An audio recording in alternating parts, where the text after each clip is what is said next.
48장 12절에서 22절까지입니다. 오늘 우리가 같이 함께 보실 말씀 이사야 48장 12절에서 22절까지 우리 같이 함께 한 목소리로 함께 합독하도록 하겠습니다. 시작. 야곱아, 내가 부른 이스라엘아, 내게 들으라. 나는 그니 나는 처음이요 또 나는 마지막이라. 과연 내 손이 땅의 기초를 정하였고 내 오른손이 하늘을 폈나니 내가 그들을 부르면 그것들이 일제히 서느니라. 너희는 다 모여 들으라. 나 여호와가 사랑하는 자는 나의 기뻐하는 뜻을 바벨론에 행하리니 그의 팔이 갈대아인에게 임할 것이라.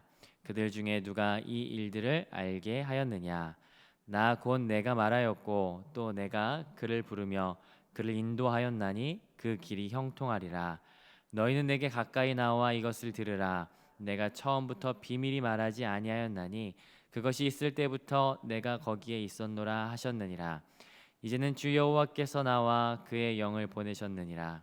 너희의 구속자시오 이스라엘의 거룩하신 이이신 여호와께서 이르시되 나는 내게 유익하도록 가르치고 너를 마땅히 행할 길로 인도하는 내 하나님 여호와라. 내가 나의 명령에 주의하였더라면 내 평강이 강과 같았겠고 내 공의가 바다 물결 같았을 것이며 내 자손이 모래 같았겠고 내 몸의 소생이 모래알 같아서 그의 이름이 내 앞에서 끊어지지 아니하겠고 없어지지 아니하였으리라 하셨느니라. 너희는 바벨론에서 나와 갈대아인을 피하고 즐거운 소리로 이를 알게 하여 들려주며 땅 끝까지 반포하여 이르기를 여호와께서 그의 종 야곱을 구속하셨다 하라. 여호와께서 그들을 사막으로 통과하게 하시던 때에 그들이 목마르지 아니하게 하시되 그들을 위하여 바위에서 물이 흘러나게 하시며 바위를 쪼개사 물이 솟아나게 하셨느니라. 여호와께서 말씀하시되 악인에게는 평강이 없다 하셨느니라. 아멘. 우리 개인적으로 이사야는 세 부분으로 나눌 수가 있습니다. 이사야는 총 66장까지 있는데 세 부분으로 나누면 1장부터 39장까지는 그 배경이 우시야, 요담, 아하스, 히스기야를 배경으로 하는 장면을 가지고 있어요. 그리고 40장부터 55장까지는 바벨론 포로 시기 마지막 그들의 70년의 연수를 채운 이후에 야 니네 돌아갈 때야 회복이다 라고 하나님께서 명령하시는, 그래서 내 백성을 위로하라 라고 시작하는 40장의 말씀을 시작으로 55장까지는 이제 너희가 돌아갈 것을 하나님께서 명령하시는 내용이 들어가 있죠.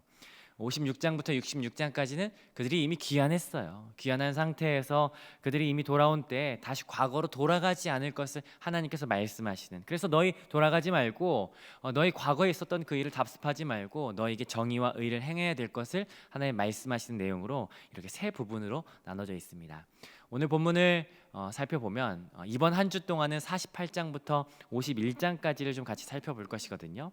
중간 부분에 있는 회복을 선언하는 이 중간 부분에 해당하는 부분입니다. 하나님께서는 이스라엘 백성에게 회복을 선포하셨죠. 이미 예레미야가 70년이라고 하는 그 시간을 이미 선포한 과거가 있었어요. 그 약속의 해가 지나고 이제 다시 귀환해야 될 때가 된 것입니다. 근데 여러분 잘 아시겠지만 여러분 10년만 살아도 거기 떠나기 어렵습니다. 그렇지 않나요?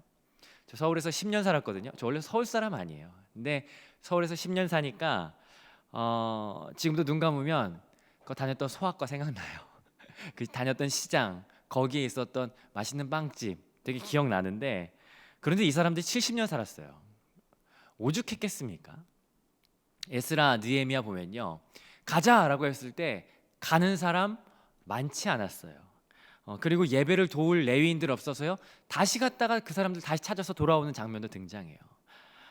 가끔 자녀들의 이름을 에스더라고 지으시는 분들이 있는데요, 에스더가 좋은 이름으로 우리가 믿음의 사람으로 불려지기도 하지만 사실 에스더서에 나오는 에스더 모르드게는요, 그 이름이 마르둑이라고 하는 바벨론 신의 이름을 따서 모르드게, 이슈타르라고 하는 바벨론 신의 이름을 따서 에스더라고 지었어요.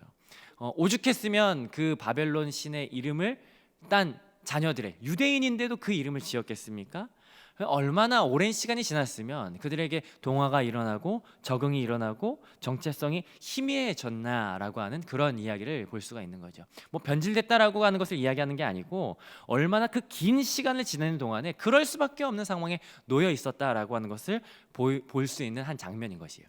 그 사람들에게 가자라고 하는 거예요. 어떤 사람들은 그곳에서 자수성가해가지고 부를 차지한 사람이 있었을지도 모르겠어요. 아니면 내년, 내후년에 내가 그 사업을 계획하고 구상하여서 이제 이 사업을 이 바벨론에서 잘 꾸려보리라라고 계획하는 사람이 있었을지도 모르겠어요. 그 사람한테 가자라고 하는 거예요. 여러분 가시겠습니까? 요즘 청년부에서 제가 같이 함께 성경 개론 나누고 있는데요. 몇몇 친구들과 같이 모아서 성경 개론하면서 출애굽기 같이 이제 어제 나눴는데, 하나님께서 가자고 했을 때 갔을 때 그 길은 광야길 고생길이다.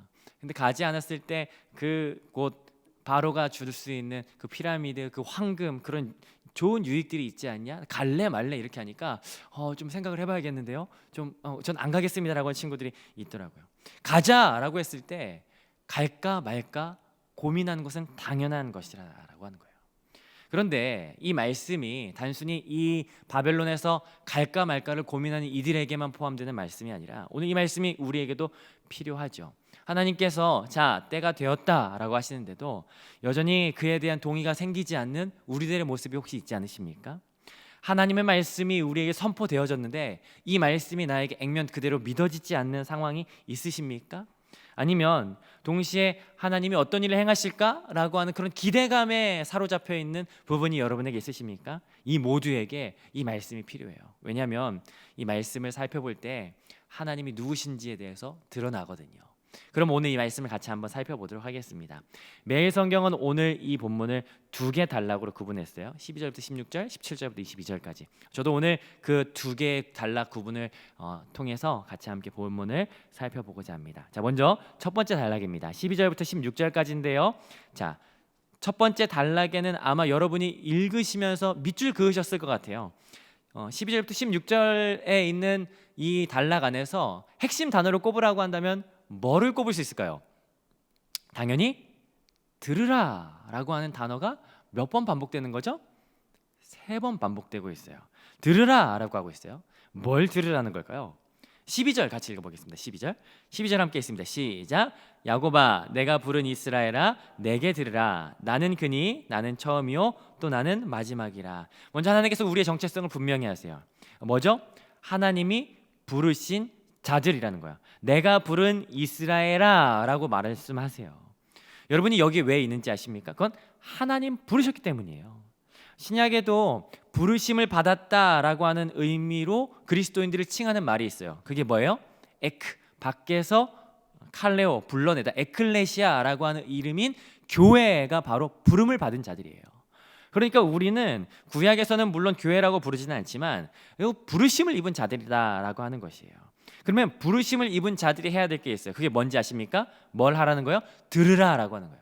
다른 데서 듣지 말고 내게 들으라라고 하는 거예요. 나에게 들으라. 뭘 들어야 될까요? 12절부터 13절인데요. 네 가지가 등장해요. 첫 번째는 나는 그다라고 하는 것을 들으라는 거예요. 나는 그다. 이건 이사야의 화법이거든요. 나는 그다라고 하는 것을 이사야 말고 출애굽기에서 동일한 의미로 말씀하신 것이 있어요. 출애굽기 3장. 내가 누군지 아냐? 나는 스스로 있는 자다라고 하는 거예요. 이걸 이사야가 나는 그다라고 하는 걸로 바꿔서 말한 것이죠. 하나님 누군지 아십니까? 하나님 스스로 있는 분이세요. 스스로 만족하는 분이시고 스스로 자존하시는 분이십니다. 자, 두 번째, 하나님 어떤 분인지 아십니까? 나는 처음이고 마지막이야라는 분이세요. 시간의 주인이 되시는 분이 하나님이십니다. 세 번째 13절이에요. 과연으로 시작하고 있는데 이건 과연은 우리말로 게다가라고 하는 말로 바꿔도 좋을 것 같아요. 이게 더 좋은 번역인 것 같습니다. 게다가 어떤 일을 행하신 분이십니까? 땅의 기초와 하늘을 펴신 분이세요. 하나님의 손으로. 단순히 하늘을 만들었네, 땅을 지으셨네, 이것 끝이 아니라 우주 만물, 우주 모든 전 세계를 통치하시는 분이 하나님이시다라고 하는 것을 오늘 여기서 말하고 있다라고 하는 거예요. 창조주시다라고 하는 것이죠. 네 번째, 그리고 내가 그들을 어떻게 하면 부르면 그들이 어떻게 한다고요? 일제히 선다라고 말하고 있어요. 내가 그들을 부른다라고 할 때 이 그들이 누군지가 좀 모호해요. 그런데 앞에서 하나님이 창조하셨다라고 하는 내용이 드러나기 때문에 이 그들은 반드시 창조물일 것입니다. 특별히 이 그들은요, 여러 가지 논쟁이 있지만 아주 유력한 해석에 의하면 이것은 별들, 하늘의 해와 달과 별들을 의미한다라고 이야기를 하고 있어요. 1월 성신을 의미하는데 내가 하나님께서 그 별들, 달들, 해들을 부르면 그들이 일어선다라고 하는 걸로 해석해 볼 수 있습니다. 마치 바벨론이 섬겼던 태양신, 달신, 그 별신들, 수많은 우상신들 그렇게 너희가 찾고 있지 않냐? 그러나 그거 하나님이 지으신 거야. 하나님이 부르면 그것들 일제 일어서고 눕는 거 그거 하나님께서 하실 수 있는 거야. 그 신들 아무것도 아니야 라고 하나님께서 말씀하시는 것이 바로 여기에 있는 것이죠. 그러면 첫 번째로 들으라 라는 것은 뭐예요? 하나님께서 창조주가 되시고 우주 만물을 통치하시는 분이 되신다라고 하는 것을 들으라라고 하는 거예요. 자, 두 번째 들으라가 14절부터 15절까지 등장해요. 14절 같이 한번 읽어보겠습니다. 시작. 너희는 다 모여 들으라. 나 여호와가 사랑하는 자는 나의 기뻐하는 뜻을 바벨론에 행하리니 그의 팔이 갈대아인에게 임할 것이라. 그들 중에 누가 이 일들을 알게 하였느냐. 야, 다 모여 들어봐. 야, 다 모여라. 그리고 들어라 라고 말씀하세요. 뭘 들으라고 하는 걸까요? 야, 내가 사랑하는 자가 있어. 내가 택한 자가 있어. 그는 내 뜻을 바벨론에 행할 것이야 라고 말하죠. 하나님께서 사랑하시는 그 자가 누굴까요? 저예요? 하나님 나 사랑하시니까. 아니고요. 여기에서 말하는 그 사랑하는 자는 고레스를 말해요. 이사야 전체 문맥에 의하면 페르시아의 초대왕 고레스를 의미하거든요. 야, 고레스 내가 택한 거야. 그의 팔이 갈대아인들을 치게 될 거야. 바벨론에 임하게 될 거야. 팔이라고 하는 것은 권능을 의미하거든요. 그의 능력, 그의 힘이 그 갈대아인들, 바벨론 사람들을 치게 될 것이야 라고 말하고 말씀하시는 거예요. 하나님의 계획이죠. 그리고 15절에 이야기합니다. 15절 처음 시작한 단어가 뭐예요? 나 곧 내가 라고 말하고 있는데 이 나 곧 내가는 하나님 굉장히 강조하시는 내용이 들어가는 거예요. 직역하자면 야, 내가 말했어 라고 반복하는 거예요. 내가 계속 반복해요. 야, 내가 말했고 내가 그를 불렀어. 야, 고레스가 힘이 있어서 그렇게 강력하게 이 바벨론을 치는 거 같냐? 내가 부른 거야. 나의 계획 속에 있는 것이야. 내가 이스라엘을 12절에서 불렀듯이 그리고 13절에서 별들을 불렀을 때 그들이 일어서는 것처럼 내가 고레스를 불렀다라고 하나님께서 말씀하시는 거죠. 이 세상 만물의 힘들이 우리가 측량할 수 없고 그들이 그들의 힘대로 움직이는 것 같으나 그러나 여러분 기억하십시오. 하나님께서는 세계를 통해 물 한 방울처럼 여기시고 세계를 하나님 손에 올려두시어 하나님 모든 것을 경영하시고 통치하신다라고 하는 것이에요. 하나님께서 모든 것을 통치하시고 하나님의 그 모든 계획 속에 모든 그 심지어 고레스조차도 있다라고 하는 것을 오늘 여기에서 보게 된다는 사실입니다. 여러분, 그러니 절대로 잊지 말아야 돼요. 그건 뭐냐면 하나님 나라가 세상 나라보다 훨씬 더 크십니다. 그러니 하나님을 향한 신뢰를 저버리지 말아야 할 이유가 바로 여기에 있는 것이죠. 하나님께서 허락하지 않으시면 고레스도 아무 일을 할 수 없다라는 것을 오늘 여기에서 말하고 있습니다. 그걸 들으라라고 하는 거예요. 자, 세 번째 들으라는 16절에 나옵니다. 16절 같이 한번 읽어보겠습니다. 시작. 너희는 내게 가까이 나와 이것을 들으라. 내가 처음부터 비밀히 말하지 아니하였나니 그것이 있을 때부터 내가 거기에 있었노라 하셨느니라. 이제는 주 여호와께서 나와 그의 영을 보내셨느니라. 그런데 이 일들이요, 하나님께서 비밀스럽게 진행하지 않으셨어요. 이것이 우리와 전혀 관계없는 일로 행하지 않으셨어요. 하나님께서 우리가 본질적으로 다르시지만 그 일을 행하실 때 막무가내나 아니면 마음대로 행하지 않으세요. 하나님께서 우리에게 말씀하셨고 우리에게 가까이 나와서 우리에게 관계 있는 일로 이것을 참여하게 하셨어요. 그 한 방편이 이제는 주 여호와께서 선지자와 주의 영을 보내셔서 그 일을 행하시는 것이에요. 선지자를 통해서 하나님의 말씀을 전하게 하심으로 하나님의 그 계획을 우리에게 알게 하시는 것이에요. 하나님은 말씀하는 분이시죠. 선지자를 통해서 성령을 통해서 당신의 그 행하심을 말씀하는 분이시다라고 하는 것을 오늘 이 세 번째 들으라라고 하나님께서 말씀하시는 거예요. 자, 그러면 우리가 다시 한번 이 듣는 이들이 누구인지를 한번 생각해 보십시다. 하나님 말씀이 선포됐지만 가기 싫어, 가고 싶지 않아 라고 말하는 이들에게 하나님께서 그 계획을 말씀하셨어요. 그런데 생각해 보면 하나님께서 그 구원의 계획을 펼치셨습니다. 그리고 그들을 구원하기로 결정하셨어요. 그런데 결정하신 이유가 이들이 단순히 그 70년의 시간이 지났기 때문에 라고 생각한다면 사실은 오산이라는 거예요. 이들에게도 분명히 그들의 태도가 필요해요. 이들이 이곳에 있는 이유는 무엇입니까? 그들이 그냥 이곳에 여행 오거나 관광 왔다가 70년 동안 눌러 앉은 게 아니에요. 이들은 70년 전에 죄와 악을 범하였기 때문에 이들은 징계받기 위하여 이 70년 이 시간을 보내게 되는 것이란 말이죠. 그렇다면 이들이 하나님께서 이들을 구원하실 때 이들이 그 똑같은 모습으로 있다면 하나님께서 그들을 구원해내실 이유가 전혀 없는 것이에요. 그렇다면 이들에게 변화된 모습이 필요하다라고 하는 것이죠. 하나님께서 이들을 구원하신다면 이들에게 회개의 태도, 달라진 모습이 필요하다라고 하는 것이에요. 저 요즘에 아이를 키우면서 훈육에 대한 고민이 있어요. 어떻게 훈육해야 될까? 책도 보고 그 유튜브에 그 박사님도 보지만 훈육하는 게 정말 어려운 것 같아요. 근데 훈육이 필요하죠. 그러니까 잘못했다면 이것을 인정하고 돌이키고자 하는 의지가 있어야 하는데 이걸 어떻게 심어줄 수 있을까라고 하는 것, 이게 굉장히 어려운 것 같아요. 이스라엘이 70년이라고 하는 시간이 그냥 지났으니까 돌아와라, 이건 아닌, 이들에게 반드시 돌이켜야 되는 변화가 있어야 되는 거예요. 그게 17절부터 19절까지의 내용입니다. 17절 같이 한번 읽어보겠습니다. 시작. 너희의 구속자시오 이스라엘의 거룩하신 이신 여호와께서 이르시되 나는 내게 유익하도록 가르치고 너를 마땅히 행할 길로 인도하는 내 하나님 여호와다라는 거예요. 40장부터 여기에 등장하는 내용 중에 하나는 뭐냐면 한 절 안에 하나님의 호칭이 굉장히 다양하게 나온다는 사실이에요. 오늘 17절만 봐도 뭐라고 부릅니까? 여호와 구속자 이스라엘의 거룩하신 하나님이라고 부르는 거죠. 그 하나님 어떤 하나님이세요? 첫 번째, 그분은 우리를 가르치시는 하나님이에요. 두 번째, 인도하시는 하나님이죠. 그런데 가르치시고 인도하시는 하나님인데, 그런데 이스라엘은 어떻게 했습니까? 가르침을 멀리했어요. 그 인도하심을 저버렸어요. 제 갈 길로 갔어요.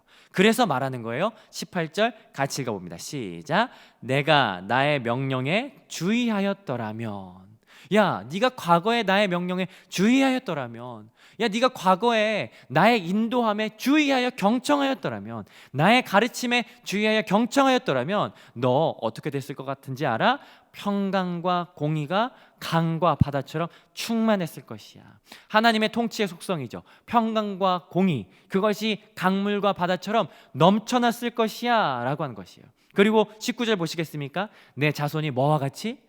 모래같이 많아졌을 것이야. 여러분, 내 자손이 모래처럼 많았을 것이다 라고 했을 때 생각나는 사람 없으십니까? 아브라함이요. 아브라함에게 행하셨던, 약속하셨던 그 약속이 끊어지지 않고 계속되어졌을 건데, 그러니 너희는 뭘 해라? 너희는 내 명령에 귀 기울여라 라고 하는 거예요. 내 명령에 귀 기울여라. 과거에 너희가 그러한 잘못을 답습하지 말고 너희는 이제 내 명령에 귀 기울여야 할 것이야 라고 하는 것을 하나님께서 그들에게 말씀하시는 거죠. 그리고 귀 기울이는 것에서 끝나지 않고요, 20절에는 5개의 동사가 연속적으로 나오거든요. 굉장히 강조하는 내용이에요. 20절 같이 한번 읽어보겠습니다. 시작. 너희는 바벨론에서 나와서 갈대아인을 피하고 즐거운 소리로 이를 알게 하여 들려주며 땅끝까지 반포하여 이르기를 여호와께서 그의 종 야곱을 구속하셨다 하라. 5개의 동사가 연속적으로 등장해요. 첫 번째, 나와라 라는 거예요. 바벨론에서 나와, 이제 때가 됐어, 나와 라고 말씀하시는 거예요. 피하라, 바벨론의 멸망이 오는데 그 멸망에 사로잡히지 말고 너네 피해라. 그리고 알게 해라, 들려줘라, 말해라 라고 하는 거예요. 뭘 알게 하고 뭘 들려주고 뭘 말해야 될까요? 무엇을요? 하나님께서 야곱을 구원하셨다라고 하는 거예요. 21절에 그들을 광야에 통과하게 하셨던 것처럼, 그들을 목마르게 하지 않고 바위에서 물을 내시고 사막에 샘물을 내셨던 것처럼 그들을 구원하게 하셨다라고 하는 것을 너희가 말해라 라고 하는 것을 하나님께서 말씀하시는 거예요. 이것이 70년째를 살아가는 이들에게 들려주신 하나님의 말씀입니다. 자, 그러면 말씀을 정리해 보겠습니다. 하나님께서는 돌아와야 할 때 돌아오고자 하지 않는 이들에게 하나님께서 말씀하시는 거예요. 그건 첫 번째 뭐예요? 들으라 라고 말씀하세요. 뭘 들어야 될까요? 첫 번째는 하나님께서 창조주시고 세계와 열방을 다스리시는 분, 창조주가 되신다라고 하는 것을 들으라라고 하는 거예요. 두 번째, 하나님께서 너희를 향한 계획을 갖고 계신다. 고레스를 세워서 너희를 향한 구원의 계획을 갖고 계신다. 세 번째, 하나님께서는 말씀과 성령을 통해서 지금도 우리에게 말씀하시는 분이라는 것을 너희는 들으라 라고 말씀하시는 거예요. 그리고 그 들음에서 끝나는 것이 아니라 17절부터 19절을 통해서 말씀하시죠. 가르치며 인도하시는 그 하나님의 명령에 귀 기울여라. 그리고 더 나아가서 귀 기울였다면 그 귀 기울이는 것에서 그치지 않고 나아가서 들었다면 들려줘라 라는 거예요. 알게 하고 말하라 라고 하는 것은 무엇을요? 하나님의 구원을, 하나님의 어떤 분이신지를, 하나님의 어떤 일을 행하시고 어떤 일을 행하실 것인지를 말해라 라고 지금 하나님께서 말씀하시는 것이죠. 오늘 이 말씀이 바벨론 안에서 익숙해져 있는, 타성에 젖어서 움직이고 싶어 하지 않는 이들에게만 필요한 말씀이라고는 생각하지 않습니다. 여전히 하나님 말씀 앞에서 반응하기 어렵고 여전히 믿어지지 않고 여전히 하나님의 말씀이 무엇인지를 궁금해하는 우리에게도 여전히 필요한 말씀이라는 거예요. 그럴 때가 있죠. 내 믿음이 잘 성장하고 있나? 내 믿음이 바른 길을 걷고 있나? 라고 하는 의심이 쌓일 때가 있어요. 어떨 때는 나 요새 믿음이 떨어진 것 같아, 이런 이야기를 할 때가 있죠. 요즘에 힘들어, 요즘에 말씀이 내 안에 잘 와닿지가 않아, 요즘에 말씀이 내 안에 늘 새로워, 이런 말을 하는 이들이 있을 수 있죠. 그때 뭐가 필요한지 아세요? 그때 필요한 것은요, 듣는 거예요. 하나님 어떤 분이신지 더 듣는 겁니다. 오늘 본문이 말해요. 내게 들어라, 다 모여서 들어라, 더 가까이 와서 들어라 라고 하나님께서 말씀하시는 거예요. 하나님께서 지금도 이 땅을 다스리는 분이세요. 그리고 하나님께서는 우리를 향한 놀라운 계획을 갖고 계세요. 그리고 그 계획을 실행시키시면서 지금도 말씀으로 성령으로 우리에게 말씀하시는 분이 하나님이세요. 그걸 들으라 라고 오늘 성경이 말하는 거예요. 듣는 거예요. 왜 그런지 아십니까? 믿음은 들음에서 나요. 들을 때 우리의 믿음이 성장할 수 있고 분명해질 수 있어요. 그래서 들으라 라고 하나님께서 오늘 우리를 초청하시는 것입니다. 두 번째, 듣는 데서 그치지 않는 거예요. 그것은 말하기 시작하는 겁니다. 들려주세요, 알려주세요. 하나님의 하나님 되심을 말하기 시작하는 거예요. 요즘에 전도 잘 안 하죠. 그러나 여러분, 전도의 가장 큰 유익이 무엇인지 아십니까? 믿지 않는 영혼을 구원하는 거요. 그건 두 번째고요. 전도의 가장 큰 유익은요, 나에게 있어요. 내가 하나님의 복음을 말하기 시작할 때 그 복음이 내 안에서 더 분명하는 것을 아마 전도해 보신 분들은 아마 경험해 보셨을 거예요. 여러분, 말하기 시작할 때 우리가 소그룹을 통해서 아니면 제자반을 통해서 가르치거나 그것을 같이 나눔을 시작할 때, 말하기 시작할 때 그것이 내 안에서 더욱 새로워지고 더욱더 공고해지는 것을 여러분 경험하실 것입니다. 그래서 나눔이 중요한 것이에요. 왜냐하면 로마서 10장 10절이에요. 입으로 시인할 때 구원이 얻어진다라고 해요. 그것은 그냥 단순히 내가 말했다라고 해서 구원이 주어지는 것이 아니라 말하고 입으로 시인할 때마다 그것이 더 분명해지고 확실해진다라고 하는 것을 이야기하는 것이죠. 흐릿하던 것이 더 분명해지는 것이에요. 오늘 말씀을 통해서 우리가 오늘 하루를 살아갈 때 우리가 오늘 듣기 시작하십시다. 하나님 말씀을 더 귀 기울이고 경청하기 시작하십시다. 하나님이 어떤 분이신지 더 듣기를 갈망하십시다. 그것이 오늘 말씀이 우리에게 명령하고 순종하기를 원하는 말씀인 것이에요. 그리고 오늘 말씀이 더 나아가서 순종할 때 그것을 우리가 말하기 시작하는 거예요. 자녀들에게 말하기 시작하고 내 이웃에게 말하기 시작하고 하나님의 하나님 되심을 우리가 입으로 시인하고 고백하기 시작할 때 우리 안에 흐려지고 마치 안개가 낀 것처럼 가리워진 나의 믿음이 사라지고 분명해지는 역사가 오늘 우리 가운데 있게 될 것입니다. 오늘 이 말씀을 통해서 우리에게 연약하여졌던 믿음이 더 강하여지기를 소망해요. 하나님을 더 알고 싶어 했던 그 믿음이 더 분명해지고 확실해지는 오늘 하루가 되기를 소망해요. 그것은 들음에서 그리고 말함으로써 그것이 우리에게 주어질 수 있는 것이겠죠. 이 말씀을 통하여 오늘 우리의 믿음이 더욱더 성장하고 우리의 믿음이 더욱더 분명해지는 이 하루가 되시기를 주님의 이름으로 축복합니다. 우리 같이 함께 주신 말씀을 가지고 기도하며 나갔으면 좋겠습니다.